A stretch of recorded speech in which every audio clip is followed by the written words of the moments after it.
Good morning, it's me प्रीति कौशिक और आज हम करेंगे difference between external audit and internal audit. देखो, हमने वैसे तो एक्सटर्नल ऑडिट भी स्टडी कर लिया और इंटरनल ऑडिट का भी हमें पता है। ठीक है, एक्सटर्नल ऑडिट का मतलब होता है जो इंटरनल ऑडिट को छोड़ के बाकी जहाँ पे सीए अपॉइंट किया जाता है बाहर से, वो एक्सटर्नल ऑडिट होता है। और इंटरनल ऑडिट हमें पता है कि अंदर ही अंदर जब आप एम्प्लॉयज को ही ऑडिटर अपॉइंट कर देते हैं, वही ऑडिटर वाला काम करते हैं, तो वो होता है इंटरनल ऑडिट। ठीक है, तो आज हमने स्टडी करना है कि डिफरेंस क्या होता है बाहर का एम्प्लॉय आके यानी बाहर का सीए आके हमारे अकाउंट्स को चेक करा और इंटरनल ऑडिट हमारा किया जा रहा है, तो उन दोनों के बीच में क्या डिफरेंस है वो आज हमने स्टडी करा है। तो फर्स्ट वन इज क्वालिफिकेशंस, यानी देखो एक्सटर्नल ऑडिट में क्या क्वालिफिकेशन होनी चाहिए। जब हम बाहर से ऑडिटर को अपॉइंट कर रहे हैं तो उसकी क्वालिफिकेशन क्या होनी चाहिए। फर्स्ट वन इज उसे सीए होना चाहिए, यानी कि चार्टर्ड अकाउंटेंट हो वो या फिर सर्टिफाइड ऑडिटर हो। ठीक है, तभी हम उसको एक्सटर्नल ऑडिटर के रूप में हम अपनी कंपनी के अंदर उसको अपॉइंट कर सकते हैं। ठीक है, इंटरनल ऑडिट के केस में जरूरी नहीं है वो सीए हो, कोई जरूरी नहीं कि वो सर्टिफाइड ऑडिटर हो। केवल अगर उसे नॉलेज है अकाउंटेंसी के रूल्स की, प्रिंसिपल्स की, तो हम उसको एज एन ऑडिटर अपॉइंट कर लेते हैं, यानी मैनेजमेंट उसको as an internal auditor appoint कर सकता है।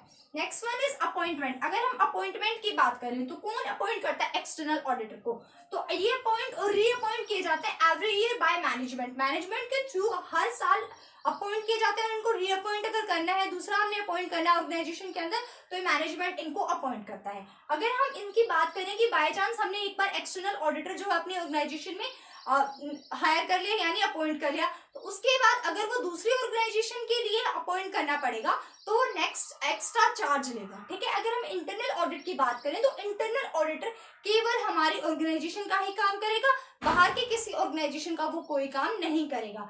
यानी अपॉइंट किया जाएगा बाय मैनेजमेंट के थ्रू एज एन एम्प्लॉयज, मतलब खुद का एक एम्प्लॉयज ही होगा उस ऑर्गेनाइजेशन को। एज एन ऑडिटर वैसे काम वो ऑडिटर का करेगा लेकिन होगा एज एन एम्प्लॉय और can only work for organization, केवल हमारी ऑर्गेनाइजेशन के लिए ही काम करेगा, बाहर की किसी अदर ऑर्गेनाइजेशन के लिए वो काम नहीं करने वाला। ये अदर ऑर्गेनाइजेशन के लिए काम कर सकता है लेकिन ये फिर एक्स्ट्रा चार्ज लेगा, यानी उधर की रेम्युनरेशन लेगा, ये फीस लेगा, तभी तो यानी सीए को हम अपनी ऑर्गेनाइजेशन के लिए अपॉइंट कर सकते हैं और सेम से दूसरी ऑर्गेनाइजेशन के लिए भी तो अपॉइंट किया जा सकता है, लेकिन वो फिर अपनी रेम्युनरेशन लेगा। ठीक है, ऑब्जेक्टिव की अगर हम बात करें तो रेलेवेंस एंड करेक्टनेस, यानी कि इसका ऑब्जेक्टिव क्या होता है, एक्सटर्नल ऑडिट क्यों कराते हैं, ताकि हमें रेलेवेंस पता चल जाए कि हमारे जो बुक्स ऑफ अकाउंट्स हमने प्रिपेयर किए हैं वो कितने रेलेवेंट है और कितने वो करेक्ट है। ठीक है, true and fair view provide कर रहे हैं या नहीं कर रहे हैं। अगर हम इंटरनल ऑडिट की बात करें तो इसका ऑब्जेक्टिव होता है जितनी भी अकाउंट्स पे इनएक्यूरेसीज हैं उनको एलिमिनेट करना, यानी अकाउंट्स जो हमने प्रिपेयर किए हैं उनके अंदर जो जो भी कमियां हैं यानी इनएक्यूरेसी, जहां पे एक्यूरेट नहीं शो हो रहा अकाउंट्स, उन कमियों को बताना और उन एलिमिनेट करना उन इनएक्यूरेसीज को अकाउंट्स में से। ठीक है, ये इंटरनल ऑडिट का ऑब्जेक्टिव होता है। अगर हम बात करें फ्रीडम ऑफ वर्क की, यानी काम करने में कितनी फ्रीडम होती है, तो एक्सटर्नल ऑडिट को कंप्लीट फ्रीडम होती है। क्यों कंप्लीट फ्रीडम होती है, क्योंकि ये बाहर से आया है, बाहर से आया हुआ बंदा है, इसमें मैनेजमेंट की कुछ नहीं चलनी, क्योंकि ये शेयर होल्डर्स के इंटरेस्ट को भी प्रोटेक्ट करने वाला है, तो ये अपने काम से फ्री होता है, यानी अपना काम इंडिपेंडेंट तरीके से करता है और फ्री होके अनबायस्ड तरीके से अपना काम कंप्लीट करता है। अगर हम इंटरनल ऑडिट की बात करें तो नो फ्रीडम, ये इसको कोई फ्रीडम नहीं होती कि ये फ्री होता है जो करेगा इसकी मर्जी से, नहीं, इसको according to instructions of client, यानी क्लाइंट की इंस्ट्रक्शंस के अकॉर्डिंग ही इसको काम करना पड़ेगा, उसके स्कोप से बाहर के काम नहीं कर सकता। अगर हम बात करें पोजीशन की, तो एक्सटर्नल ऑडिटर की क्या पोजीशन होती है, एक इंडिपेंडेंट और अनबायस्ड पर्सन होता है। ठीक है, इंडिपेंडेंट होता है, कोई डिपेंडेंसी नहीं होती, और अनबायस्ड पर्सन होता है, यानी किसी सेम फर्म का नहीं होता ये पर्सन। ठीक है, कि किसी के ऊपर डिपेंड है कि काम करेगा, और अनबायस्ड बिल्कुल भी नहीं होता।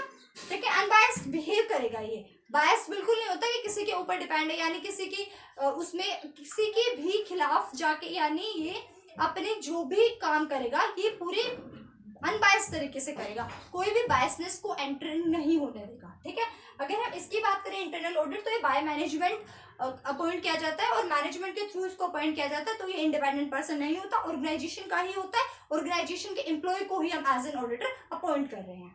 फिर नेक्स्ट वन इज, अगर हम बात करें इंपोर्टेंस ऑफ वर्क, काम की कितनी इंपॉर्टेंस है, किसके लिए जरूरी होता है एक्सटर्नल ऑडिट जब हम कराते हैं, तो उसका क्लाइंट के लिए, शेयर होल्डर के लिए, पब्लिक और गवर्नमेंट के लिए इसका एक्सटर्नल ऑडिट हमें कराया जाता है। इनके लिए इनका इंपॉर्टेंस है कि हम एक्सटर्नल ऑडिट कराएं।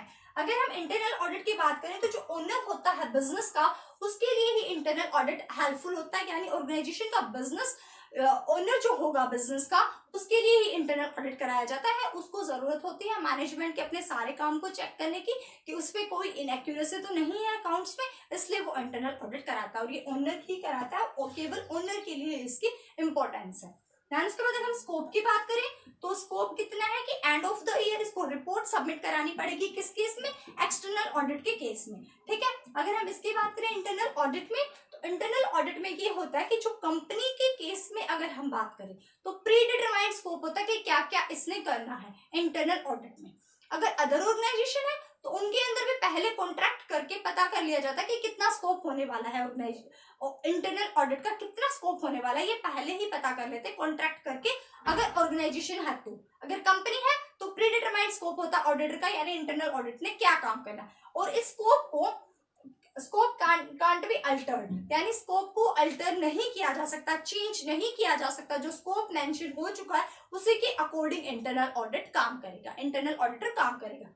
अगर हम बात करें सजेशंस की तो नॉट रिस्पॉन्सिबल, ये रिस्पॉन्सिबल नहीं होता एक्सटर्नल ऑडिटर की वो तुम्हारे काम के तरीकों को सुधारने के लिए, इंप्रूवमेंट करने के लिए कोई सजेशन देगा नहीं, कोई जरूरत नहीं है, एक्सटर्नल ऑडिटर नहीं देगा। वो बस अपनी रिपोर्ट मेंशन करेगा, रिपोर्ट प्रिपेयर करेगा और सबमिट कराएगा। वो फालतू में उसकी कोई हेडेक नहीं है कि वो तुम्हारे ऑर्गेनाइजेशन के एक एक मेथड को चेक करे और फिर उसे कमी लगे तो तुम्हें सजेशन प्रोवाइड करने लग जाए, नहीं, वो अपना काम करेगा और चला जाएगा, अपना टाइम वेस्ट बिल्कुल भी नहीं करेगा। लेकिन अगर हम इंटरनल ऑडिट के केस में बात करें तो उसकी ड्यूटी होती है कि वो हर चीज को चेक करे, इनएक्यूरेसी को फाइंड आउट करे, और फिर अगर वो उसे लगता है कि इंटरनल चेक सिस्टम में कहीं गड़बड़ी है तो वो तुरंत इन्फॉर्म करे अपने मतलब जो भी मैनेजर्स हैं उससे ऊपर है, या फिर मैनेजमेंट को डायरेक्ट इन्फॉर्मेशन दे कि ये आपके यहाँ पे फ्रॉड हो रहा है या फिर एरर है या क्या मिस्टेक हो रही है या फिर तुम्हें किस तरीके से इम्प्रूवमेंट करना चाहिए, हर चीज के बारे में वो सजेशन प्रोवाइड करने की उसकी ड्यूटी है। लेकिन एक्सटर्नल ऑडिट के केस में ऑडिटर की कोई रिस्पॉन्सिबिलिटी नहीं है कि वो सजेशन प्रोवाइड करेगा,